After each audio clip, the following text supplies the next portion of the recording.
And welcome to the Endurance Technologies Limited Q2 FY25 earnings conference call hosted by Axis Capital Limited.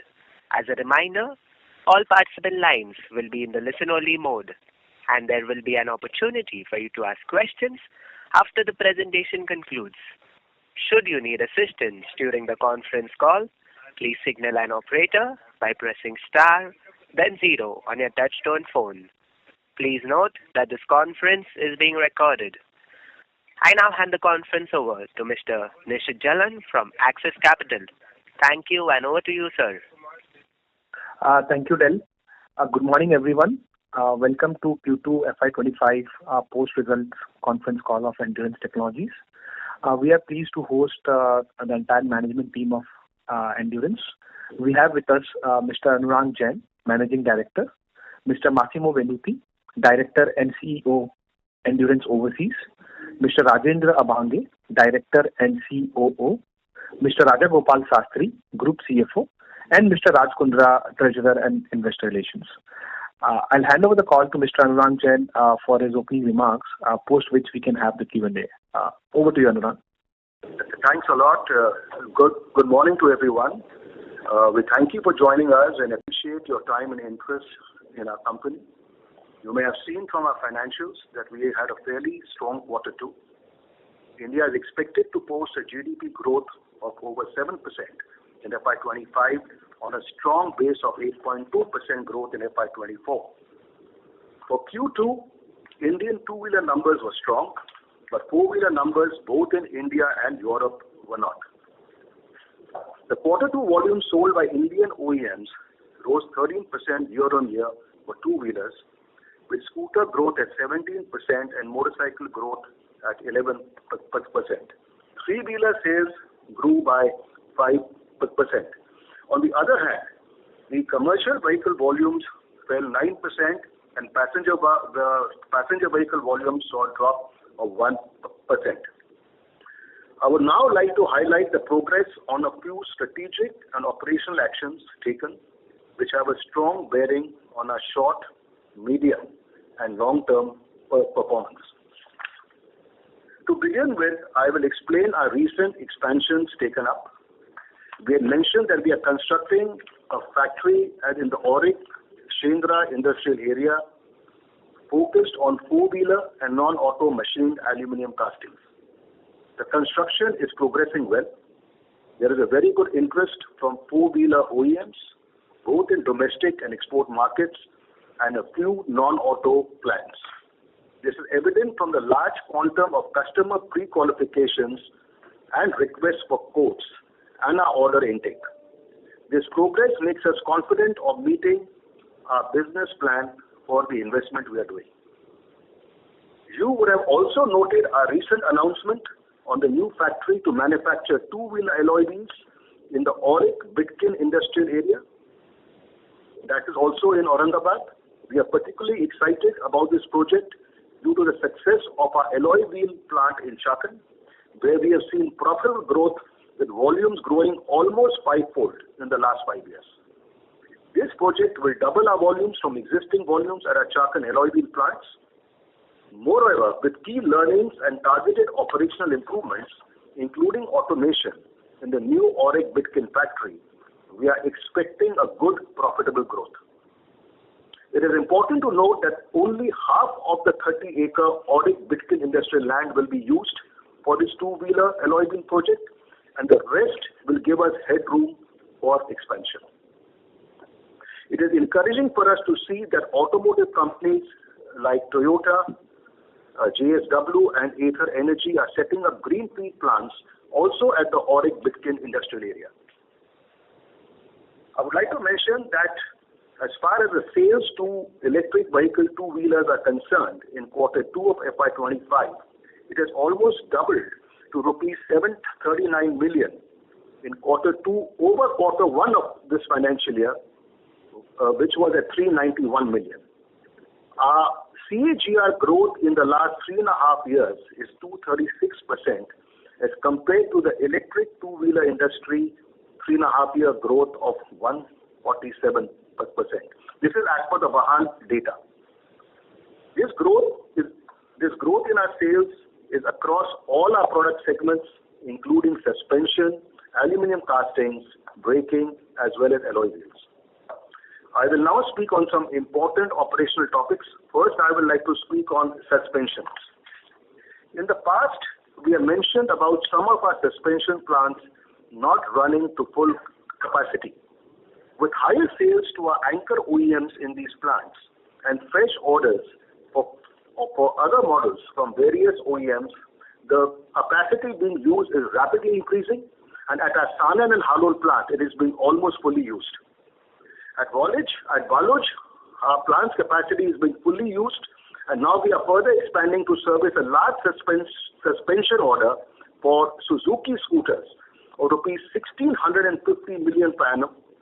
The SOP is planned from January 2025. The best Industry 4.0 tools are being deployed in these assembly lines. Last year, the design and development team of Endurance successfully applicated the 48 millimeter diameter inverted front fork for a major European client. This is the largest diameter front fork being used worldwide and help us in our future growth. In our suspension business, we continue to undertake various projects to help in our profitable growth. We have spoken to you in the past about our backward integration through aluminum forgings. We are also engaging other levers as value engineering, right sourcing, and process innovation to lower our cost and remain competitive. Now moving on to our braking segment, which shows a robust improvement in every dimension, namely scale, operational parameters, cost competitiveness, order acquisition from multiple OEMs, and increase in our share of business. These are our key strategic strengths. The total income from our braking business doubled in just 2 years, from rupees 5,950 million in FY22 to rupees 11,610 million in FY24. The higher demand made us set up a second brakes factory at Waluj industrial area. The new factory has now reached close to peak volumes within 2 years of SOP, and now we are undergoing a further expansion. Since we began the manufacture and sale of the single channel ABS in September 2021, we have around 700,000 numbers of such ABS ensuring rider safety on the roads. The two-channel ABS is also at an advanced stage and is expected to start SOP in Q4 of this financial year. The manufacturing of brake systems and disc brakes is constantly being upgraded to improve our cost competitiveness, improving the product offering, and its applicability to the premium segment of two-wheelers. Some of the recent improvements are advanced heat treatment for brake discs, in-house manufacturing of ABS valves, as well as stainless steel braided hoses. These both are import substitutions, and also the launch of our Cremica brand brakes in the premium segment of two-wheelers. Our technical capabilities are constantly being improved with enhanced R&D, calibration and testing, and hiring of experts in braking, who are engaged, among other things, in the development of the ABS ECU, which is the electronic control unit, or in-house manufacturing. Importantly, an advanced braking system development activity has been started jointly with one of our European OEM clients, which will help us to offer the best technology in braking systems both to Indian as well as our overseas OEM clients. Also, for enhancing our brake steel braided hoses technology, we are setting up a facility for the same in-house at our second Waluj brakes plant, which will give us additional brake assembly orders for exports overseas and for Indian OEM requirements. And this is expected to start SOP in January 2025. In the transmission product segment, several OEMs are upgrading their clutch technologies to the assist and slip technology, which is of higher value add and will contribute to our profitable growth. For the assist and slip clutches, we are offering technology from our European subsidiary Adler with localization of the parts in India. This SOP will start in Q4 of this financial year. As far as our transmission drive shaft business is concerned, at Waluj, the capacity is now being fully used. We at present manufacture for three three-wheeler OEMs and are targeting orders from 2 more OEM clients. We continue to maintain being a leader in the machined aluminium die casting business. In our Chakan castings plant, we are constructing a new building to cater to four-wheeler machine casting requirement. Here we will see improved quality standards and cost optimization because of automation. We have also put an unmanned machining line for a four-wheeler application. A recent exercise of improving processes using TPM philosophy and other productivity tools is underway, and we are already seeing operational efficiency improvements. Our strategic venture into electronics is slowly gaining traction, and this quarter witnessed certain turnaround events. Our battery management system offtake by a key OEM client has picked up, leading to a significantly improved financials for our subsidiary Maxwell and better use of our surface-mounted technology line we have set up for BMS at our Baluj plant.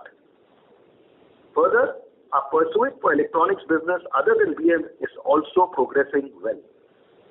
I will now touch upon our order intake, which was part of our presentation that was uploaded last evening.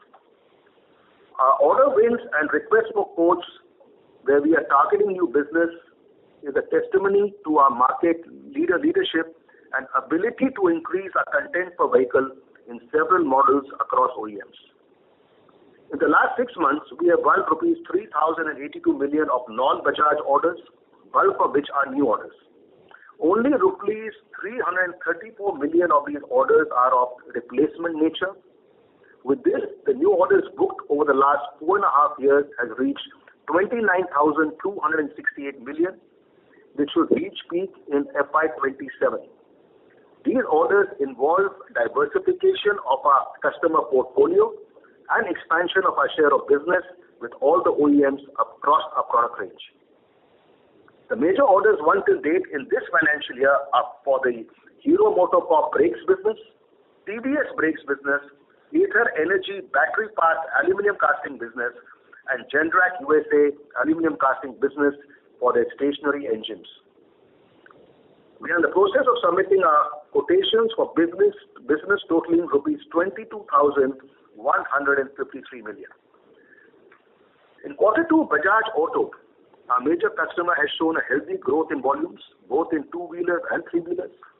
And we also had a good growth in our sales, which was experienced by the use of a better premium product mix, especially in the areas of suspension and braking. Coming to our focus on ESG, Endurance is striving for being carbon neutral through solar and wind power and driving tree plantations. We are also seeing increased use of natural gas and LPG in lieu of diesel and furnace oil.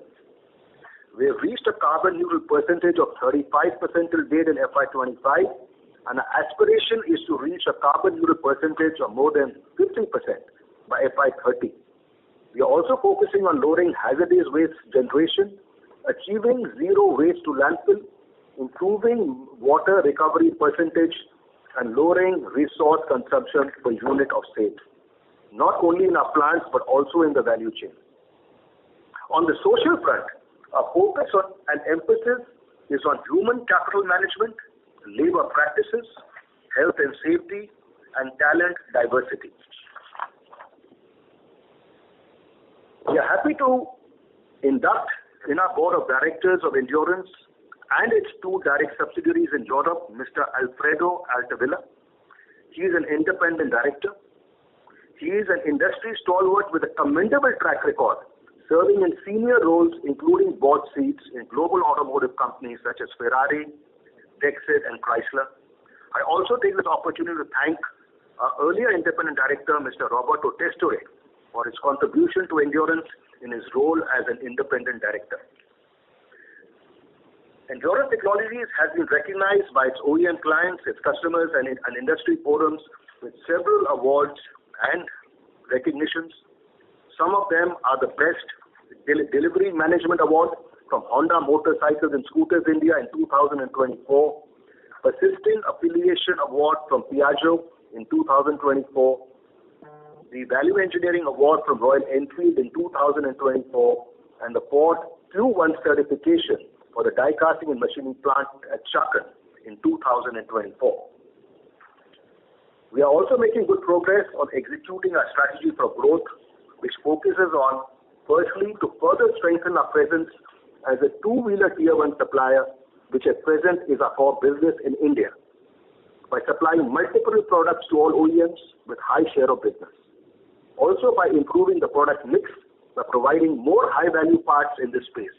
For example, paper-based clutch assemblies, the new assistant slip clutch assemblies, inverted front forks, rear monoshocks, single-channel and dual-channel ABS, machine castings, structural parts, and components for premium two-wheelers.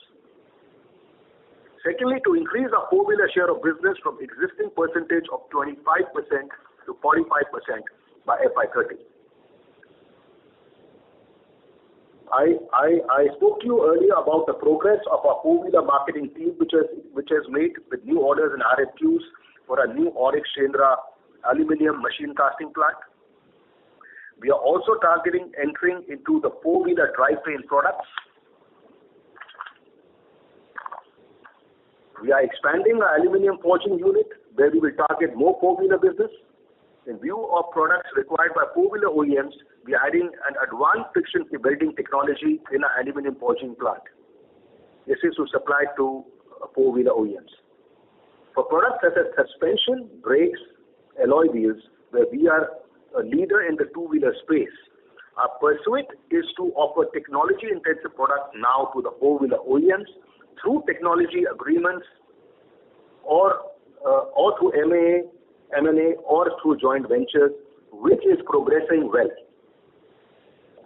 Our aim is to continue to grow our Europe business, which in any case focuses on four-wheeler, both organically and through M&A. Thirdly, in aftermarket, our focus is on further growing our distribution network, reaching out to retailers and mechanics with use of digital technologies, excelling in order fulfillment, and lowering the proliferation of spurious parts. We've also expanded to vehicle models where we do not serve the OEMs. Our success in these products puts us in a position of a ready choice supplier for these OEMs. In the export markets, we aim to add new countries, expand our dealer network, target growth in each country for each product segment, and expand the product offering. In Europe, we intend to grow our aftermarket business in the two-wheeler space with our subsidiary companies Adler, Frenotecnica, and Newfren. Fourthly, we will keep an eye on the pace of electrification in different vehicle segments and different markets. Our strategy is to ensure good order intake for the EV and hybrid segments, particularly in the areas where electrification is rapid. Finally, we are invested in electronics through acquisition of Maxwell and our investment in the surface-mounted technology line in our Valuj plant, and for our ABS electronic control unit requirement. We also have electronic control damping in suspension. With greater use of electronics in our existing and future products, we will continue to invest in and launch new electronic applications. In Europe, in the first half of FY25, we won orders for peak annual sales of 23.6 million euro. This includes machine castings for the BMW EV transmission of 10.5 million euro and assemblies for the Volkswagen EV castings of 7.6 million euro. Further, we have won orders for 1 million euro of finished aluminium castings from a non-automotive client.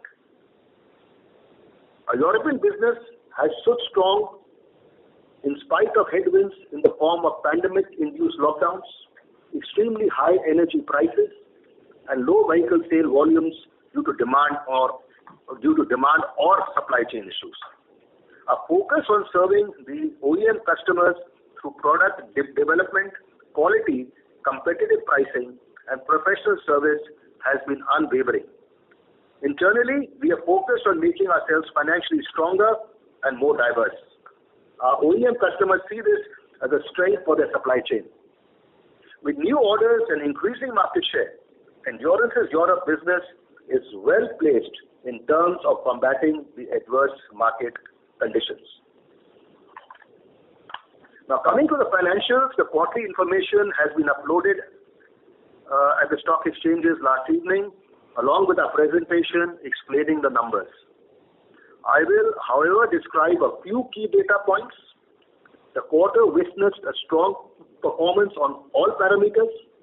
Our standalone and consolidated total income grew to rupees 23.2 billion and rupees 29.4 billion respectively, which is a 16.8% and a 14.8% year-on-year growth. Our standalone and consolidated net profits grew to rupees 1.85 billion and rupees 2.03 billion respectively, which is a 29.7% and 31.3% year-on-year growth. Our profit after tax percentage growth, which is twice the total income growth, reflects a healthy expansion of margins. It is important to note that our European subsidiaries in euro terms achieved a total income growth of 6.5% and net profit growth of 12.8% versus the same quarter last year, which is commendable given the market scenario in Europe. Now, with these opening remarks, I would now like to invite questions from all of you. Thank you. Thank you. We will now begin the question and answer session. Anyone who wishes to ask a question may press star and 1 on their touchtone telephone. If you wish to remove yourself from the question queue, you may press star and 2. Participants are requested to use handsets while asking a question. Ladies and gentlemen, we will wait for a moment while the question queue assembles.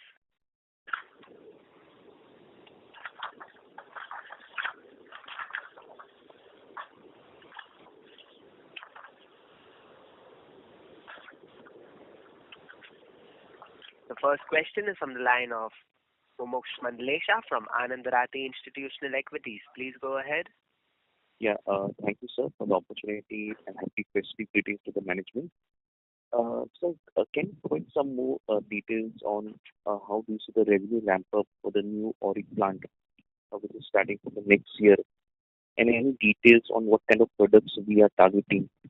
Also, on this, can you add for the four-wheeler segment, you mentioned about the drivetrain products and forging, aluminum forging opportunities. Can you share more, how do you see the revenue projection for this new products? Yes, sure. See, as far as the first project we had announced was for the four-wheeler aluminium machine castings as well as the non-auto aluminium machine casting, which was in the Auric Shendra area at Chhatrapati Sambhajinagar. And this plant already the construction has started, and we are targeting that by second quarter of next financial year we are able to manufacture aluminium die casting with machining for both overseas as well as Indian OEM clients, including non-auto clients. Now, we are at a very good stage, and that's why I said we are progressing well. I'm not allowed to give the names of the OEM customers to you because there are some NDAs we have signed. But we are at a very good stage of having certain orders, some orders are in progress. And that's why I said that we are quite confident that we will meet our business plan in the next 3 years, which we have planned. And this business plan sales will start from, it will start from the next financial year, which is quarter 2 of FY26. So I will not be able to throw much light on the customers, but the product are large aluminium die casting parts of various types. It's for automotive, four-wheeler, as well as for non-automotive. And this is our focus towards the four-wheeler growth. On the second part, as far as the second project is concerned, which is on the two-wheeler alloy wheels, this is because we have a capacity of 5.5 million alloy wheels in our Chakan plant in Pune, and there's a huge demand for these products, and that's why, looking at the pressures which are there, we are putting up another plant of about 4.5 million wheels per annum, and this plant is going to start in September 2025. So these are two plants which will really add to our profitable growth. and it will really, I think, also increase our sales quite substantially. Now, which was your other question? Was on the drivetrain? Yeah, drivetrain and aluminum forging, sir. Yeah, as far as the aluminum forging is concerned, the history is that we have started as a backward integration required for our inverted front forks, which is there, and it's been a game changer, I said. Also for the rear monoshocks, where you have a hydraulic preload, this adjuster casting required. These are all import substitutes. But once we started this, we are finding a lot of interest from the four-wheeler OEMs, also both for India as well as export, as well as for the two-wheeler also. So this plant is rapidly expanding, which is in Aurangabad, which is in Chhatrapati Sambhaji Nagar, and this will do quite well. And the margins are also quite good. So this is a very good growth. It's a strategic one for our inverted front forks rear monoshock. But now we are seeing opportunities to directly supply to two and four-wheeler OEMs, both in India as well as export. And we also won some orders, but the details of the customer, I don't know whether we have mentioned it. No, we are not supposed to. Okay. So I cannot give you the name of the customer. As far as the drivetrain is concerned, I'll request Mr. Rajendra Bhange, our Director and CEO, to speak a few words on that. Yes. So, first of all, thanks for asking more information about our journey into four-wheelers, specifically what you talked about, the drivetrain products. You see, drivetrain is considered to be one of the most critical component of any four-wheeler. And we have chosen to be in this space, taking into account that we have good experience already in two-wheelers and three-wheelers. Three-wheelers, we already make these kinds of products. Without mentioning the name of the customer and without mentioning the exact product, I can only tell you that we are in very advanced stages of making a commercial production for these kinds of products early next year. So all the capex and everything is in the pipeline, and once the SOP and LOIs are on place, we will make it public probably next quarter. So it's not just one product in the drivetrain. There are multiple products which also involves high precision mechanical components as well as electronic components, which has got programs and the software inbuilt into it. So this is all for the modern generation four-wheelers which are being produced in India. Got it, sir. This is really helpful, sir. Just possible to share what kind of capex we are doing for this aluminum forging and the drivetrain products, sir? You see, it is a running capex. Okay, I will get back to you with an answer. Well, I'll just give the answer in general, afterwards. I'm just asking, or do you have it? Okay, right now, because I'd like to give you the right figure, but this I'll get back to you on this call itself. Yeah. Sure, sir. Sure.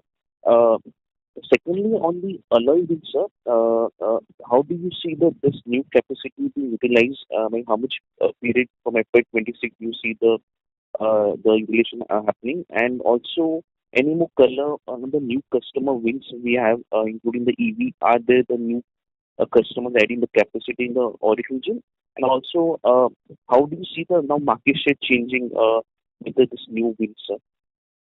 No. In fact, as far as two-wheeler is concerned, the pressure is, tremendous, and that's why there's a gun pointing at our head. I will just put it that way. In fact, people want it actually tomorrow. So to answer your question, will be fully used. The question is, we also need a certain period to go to increase step by step, but that step by step will be very, very fast from September 25 onwards.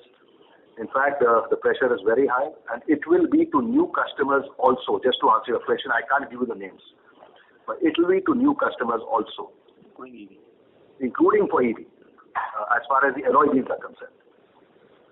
Okay. And so basically, in 1 or 2 years, we can see the ramp up happening for this new edition also. Sorry? Within 1 or 2 years, we see a ramp up happening. Yes. We have to reach full volumes by the second year. We don't have a choice. Okay. And in terms of market share for this segment, do you see that has increased, sir, with the new order wins, sir? Yeah, see, right now, if you see our alloy wheel market share is 13.3%, okay? And this will take us, I think, to 25%. I think so. But see, the thing is, it depends on how much the growth will be there in the two-wheeler industry. So I can say, based on the existing volume, the 13.3 will become 25% with the new plant coming up. Got it, sir.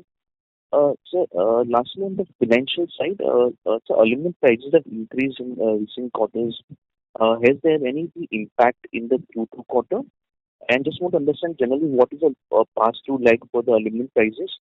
And secondly, on the incentive part, what is the incentive expected for the second half, sir? Oh, okay. So I will request our group CFO, Mr. Raja Sakshi, to speak on this. But just to answer one question, the aluminium increase or decrease is a pass-through, 100%. So if you look at comparing the first half of this year versus the first half of last year, aluminum alloy rates have gone up from 200 rupees to 213 rupees on an average. And we have passed on every rupee of this increase. We also had some marginal increase in steel and other products, but we have, as per our contracts, we have managed to pass on every single rupee of increase to our customer. Of course, it does have a load, a contribution load as they call it, because we get a rupee to rupee advantage and not the contribution out of that. However, from a compensation perspective, the compensation is complete and we have booked all the compensations. And we have amended purchase orders for the same. Got it. So there is no impact of that in the current quarters. On the mega project incentive of the total of 447 crores which we had to book on the earlier mega project incentives, we still have another 8 crores to book. And a receipt of cash against that, we have already received about 283 crores, and we have to receive another 164 crores to receive out of that. So the progress on the earlier mega project incentive is good, and we already are in an advanced stage of filing our applications for the next 2019-2024. Which is now extended to 2025 mega project incentive also. And the entitlement for this incentive is higher than the earlier one, and as we have more details, we will explain to you. Got it, sir. Thank you so much for this opportunity. Yeah. I think that answer is there for your question. No, it's not there yet. Okay. I think you're finding out the exact capex. Okay, so we'll get back to you on the capex. Yeah, thank you so much for this. Thank you. The next question is from the line of Aditya Jhawar from Investec. Please go ahead. Hi, thanks for the opportunity and congrats on good set of numbers. My first question is on our aluminium, on our alloy wheels. What is the expected contribution at 9.8 million in overall revenue? That is number one. Number second is that what would be the share of imported alloy wheels in India as we speak?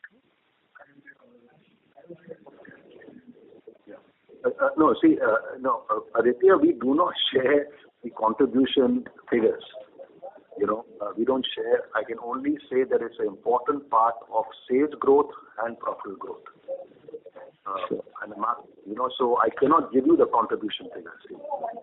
It is a sensitive information. And import share in India? The import of alloy wheels? Yes.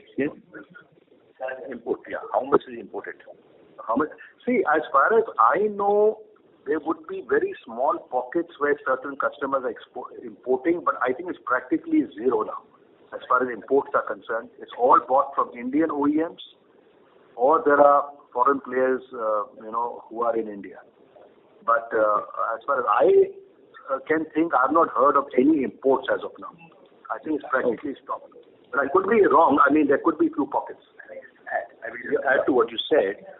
You see, there is a BIS introduction in India, as you might be aware. Because of BIS, Bureau of Indian Standards, against which the imports are not allowed. Only if you're exporting the vehicle, I think in that context you can get some special alloy wheels. But now almost everything is localized. Sure. That's helpful. Second question is on profitability of the standalone operation. So this time around we saw a spike in OpEx, operating expenses. So it almost increased 20% YOY to almost about 400 crores. So is there anything that you would like to call out on this? Why this question? Because if you look at our margin expansion, it is largely driven by, gross margin. We did not have a significant benefit of operating leverage despite a 16% top line growth. So is there anything that you would like to call out in OpEx, number one? Number second, how should we look at standalone margin in the medium to long term? So Raja, would you like to take that question? So, Aditya, a good question. See, our standalone income went up by 16.8%. And if you look at our PAT, it has gone up by 29.7%. So I would still say there is an expansion in margin. However, your question on the other expenses is correct. There has been an increase. While our raw material costs have gone up by 15.2%, other expenses have gone up by 19.6%. We do have a pretty detailed analysis into why these expenses have gone up. There have been some special processes which we had to add to our production, like we had to have some anodizing processes for specific customers. We were impacted by the minimum wage increase and certain other topics which increase our other expenses. However, there are quite a lot of initiatives underway in terms of improving our efficiencies, and the managing director mentioned about the TPM exercises in some of our plants, and these are specifically aimed at improving our operational efficiencies. Thereby, see that we are gaining more because of the volume increases which we're having, and ensure that we have better expansion of margin. Does that answer? Yeah, to some extent, because some of the items you mentioned are more part of COGS and employee costs. Now, one would expect that with a better utilization of some of our plants, especially the suspension plant, we could start seeing, slight better, performance at EBITDA level. But EBITDA margin, increased, only by 40 basis point YOY. That was driven by gross margin. So I'm just trying to understand that. Is there, this number of 400 crore, is there anything, one time that you would like to call out, or this is a, recurring run rate from here on? And when we have to look at margin from FY25 or 26 perspective, what are the drivers of, margin expansion, or are there any headwind? Because multiple factors will flow with regard to product mix change, greenfield facilities coming on stream. And so if you would like to, throw some light on how should we think about margin for the next 2 years? So I will go with your last question first. The greenfields which are being set up, right? Because if you look at the alloy wheel plant which we are setting up, all the lessons which we have learned in our existing facilities which are manufacturing a significant portion of alloy wheels are already implemented at a design stage. So the aim of these new greenfield facilities is to be margin accretive, point one. Second element is, do we see any headwinds because of different product mixes? No, we only see tailwinds, because the kind of order acquisition which we have is in the proprietary range and also some of our better product range. So we're only seeing that it will be benefiting our margins from the product mix perspective. And the most important element is, as we now are looking at our operational efficiencies with much bigger, more powerful lenses, we are only seeing that our ability to get more out of our revenues in terms of margins, we will only improve. So overall, we only see good news as far as the margin expansion is concerned, unless something very untoward or something completely out of our control happens. But the aim and the trajectory from here on, we see a very strong performance from us. Sure. Thank you. Next question is on Europe. It would be great if, Massimo, you can, highlight, clearly there's a BMW order win for e-axle. It's a, big development. So how is the commercialization of this plant, number one? Number second, that the new facility for transmission housing that we have made in Italy, if you can, talk a little bit more about it in terms of where are we in terms of ramping up, what could be the potential revenue, and are we targeting new set of customers, from this business line? Okay. So the first question, we closed this agreement with a new customer for us. Aisin is a company inside of the Toyota Group. They took this important business for BMW, and we are their partner for the raw part and machining of this component transmission. This is a strategic project of BMW. They want to reach 500,000 parts per year starting from 2027. The start of production will be in 2026, and we will do the foundry and the machining activity in Germany. Speaking about the second project, transmission for Punch Stellantis. As you know, we acquired 2 years ago 850,000 parts per year. We started the production in July of the previous financial year. In this moment, we are reaching 45,000 parts per month. We will reach 65,000, the top of volume, starting from the second week of December of this financial year. And in this moment, we are discussing with the customer a possible increase of volume for this part. This is an absolutely strategic project for us because we are speaking about only machining, and so the added value is very high. And this is the reason why in our profit and loss in this quarter, you see an important increase of the other expenses due to the fact that in this moment we are using for this new plant rent people because we want to maintain flexibility, and this is the reason why there is an increase of other expenses and non-material costs.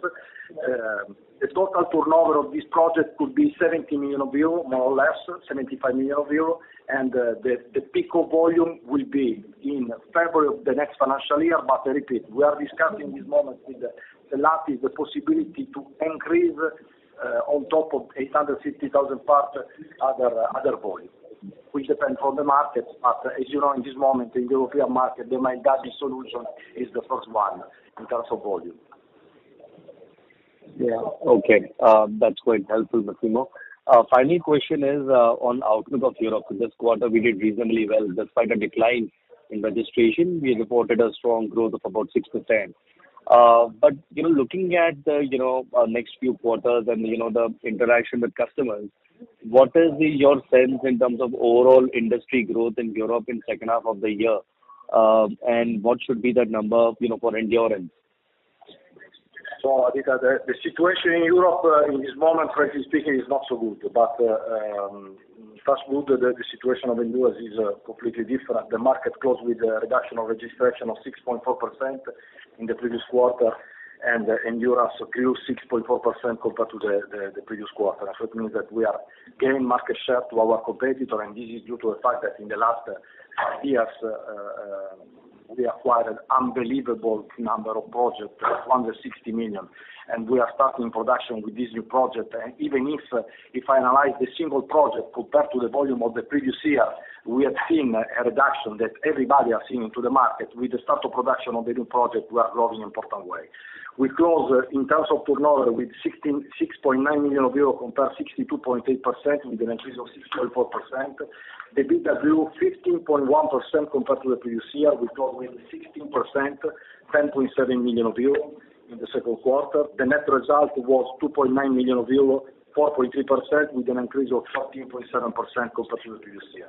If you ask me, as you know, the second quarter in Europe is usually the less one in terms of volume because we have August. August is historically a month of holiday, and this is the reason why if you compare the quarter compared to the first quarter, there is a reduction. But in the previous quarter, there was a reduction compared to the previous quarter of 20% of registration, and so Endurance is growing more than the double compared to the market. And so also for the future, I see this scenario, and I repeat, I'm really optimistic for the third and for the fourth quarter of this financial year.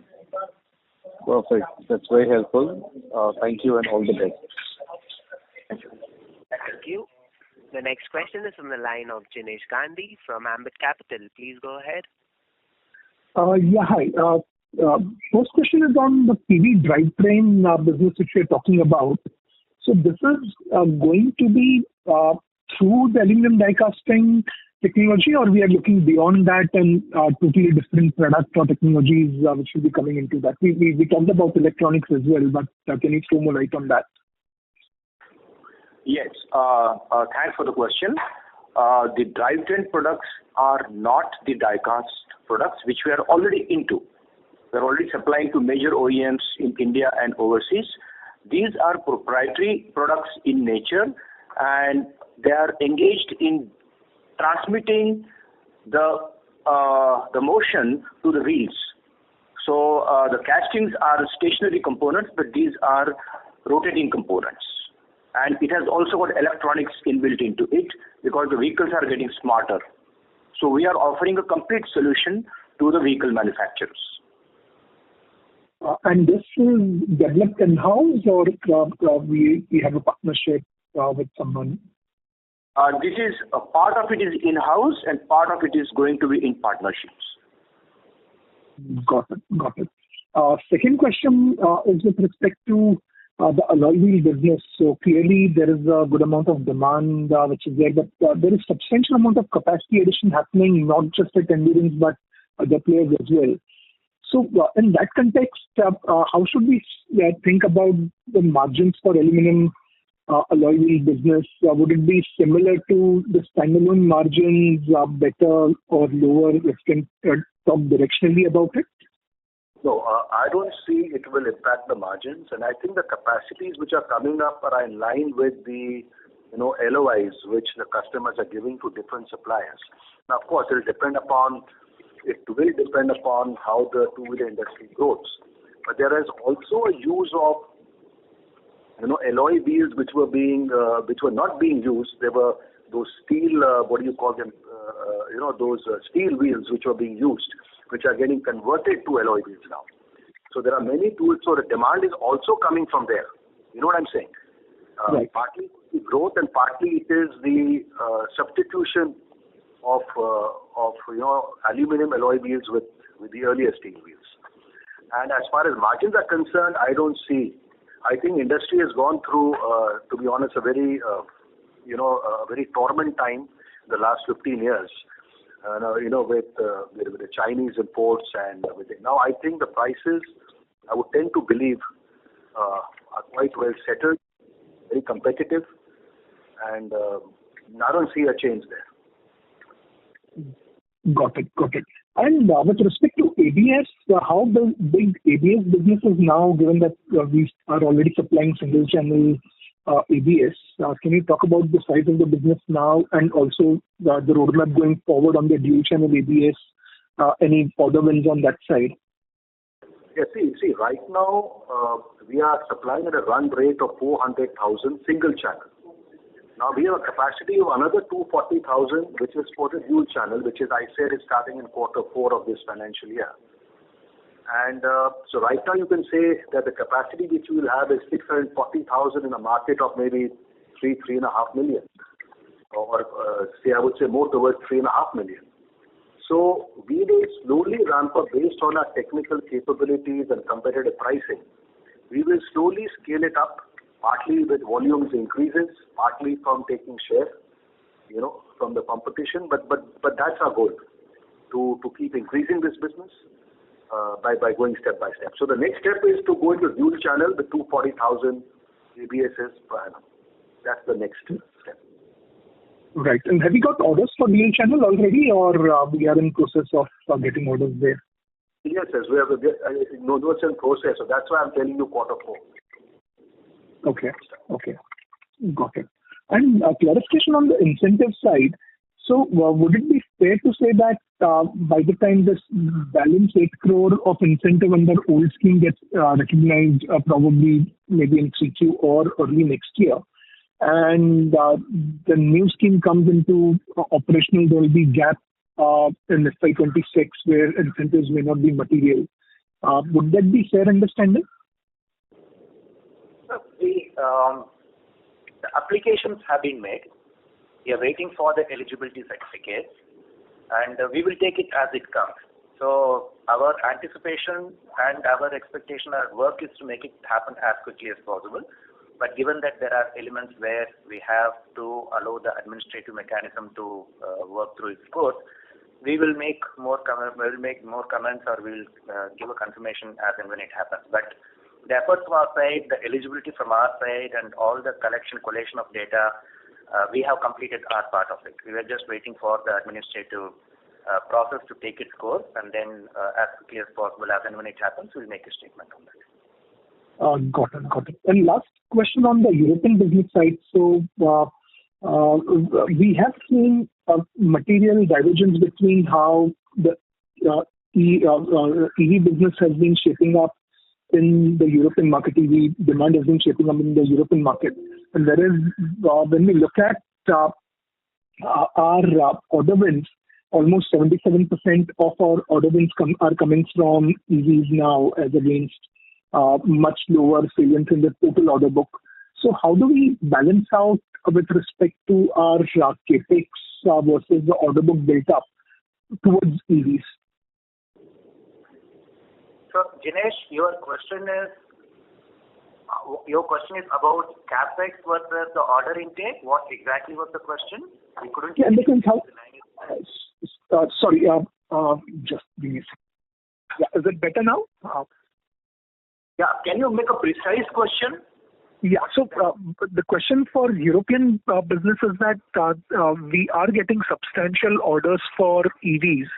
In first half, 77% of orders came from EVs, whereas the EV volumes in the markets are not growing, or rather moderating materially. Okay, Jinesh, I understood. See, yes, it's true. We acquired a lot of business in the last 4 years in the electric. But in this moment, one of the reasons why we are growing more than our competitor is that we are doing the same level of turnover with the internal combustion engine as in the past, and we are increasing due to the start of production of the electrical vehicle. This is the reality. The important effort in terms of investment we have done in the last 2 years, I remind you that the last financial year, Endurance Overseas closed with 62 million euro of investment. In the first 6 months of this financial year, we invested 28 million euro, for sure with the support of our customer. But the major reason of our increase of turnover is that for sure we are taking share of market from our competitor, but basically in the electrical vehicle. Even if in this moment a lot of countries are reducing the incentive in the electrical vehicle, please consider that in the first quarter, in the second quarter, the BEV reached 15% of the market. So it's absolutely interesting. Okay, I got it. And lastly, on comment on M&A as a route to grow in the European market, can you talk about would it be only in the existing aluminum die casting business, or we are open to look at new areas beyond aluminum die casting in European market from M&A perspective? Thanks. In this moment, we are seeing the market at 360 degrees. There are thousands and thousands of opportunities. We are working a tough way in this direction, and I hope to give you interesting news in the next core conference. But we are working 360 degrees. You can imagine that the major problem in this moment is the saturation capacity into the market. A lot of companies are financial problems, and so for Endurance is an opportunity, because every day we are involved from our customers to consider partnerships to support them for the future increase of our product lines in high pressure die casting, in machining, and also in other sectors. Got it. Great. Thanks, and all the best. Thank you. Thank you. Thank you. Well, I just like to give those capex figures. I think it was the gentleman from Anand Rathi. So the capex for aluminium forgings, which is done till date, is 63 crores, and for drive shaft, it's rupees 40 crores. I just want to give that reply. Thank you. The next question is from the line of Arvind Sharma from Citibank. Please go ahead. Thank you, sir. Good morning. Thank you for taking my question. Sir, the first question is on the ramp-up schedule that you have given in the presentation. A very strong ramp-up expected in FY26, almost 23 billion rupees. Would it be fair to assume this is driven by the expansion in the four-wheeler and non-autos, or what would be the key drivers for this big ramp-up in FY26? See, the big drivers, one is, of course, on the four-wheeler front, which is the Auric Shendra project, four-wheeler and non-auto. That will be one driver. And the second, and then the other drivers, one is the increase in the business we are getting on suspension, braking, as well as a two-wheeler new alloy wheel plant which is being set up. But I think it would be both on the two-wheeler and four-wheeler space. Yes, it is just not on the four-wheeler. But we are fully focused on FY30 reaching 45% of our group sales is in four-wheelers. And there are a lot of efforts being made. And as we go along, we will start informing you, as it happens. Mr. Rajendra Bhange, our Director CEO, has already talked about it briefly. But what you see right now, whatever we have talked, is a combination of two-wheeler and four-wheeler. Two-wheeler is largely alloy wheel, transmission, braking. And on the four-wheeler, it is this whole. It will be the drivetrain, and it will be the four-wheeler aluminum die casting and machining at Auric Shendra, as well as in our plant at Chakan. I said a new building is coming up to cater to all four-wheeler casting space. So it's a combination of both. Got it, sir. So it would be fair to assume a decent big ramp up in FY26 revenue or FY25, purely based on the PPT that you shared. Yes, of course. Thank you. Sir, second question, just sorry I missed it. The revenue, EBITDA and PAT in euro terms, I missed that part. Euro? No, you're saying sales, EBITDA and PAT in euro. In the European business, sir. I think Massimo shared, but I missed that part. So, second quarter, 66.9 million euro total turnover, increase of 6.4% compared to the previous year. EBITDA, 10.7 million euro, 16%, with an increase of 15.1% compared to the previous year. Net result, 2.9 million euro, 4.3%, with an increase of 13.7% compared to the previous year. Got it. Thank you so much, sir, for taking my question. That's all from my side. Thanks. Thank you. Thank you. The next question is from the line of Pramod Amte from InCred Equities.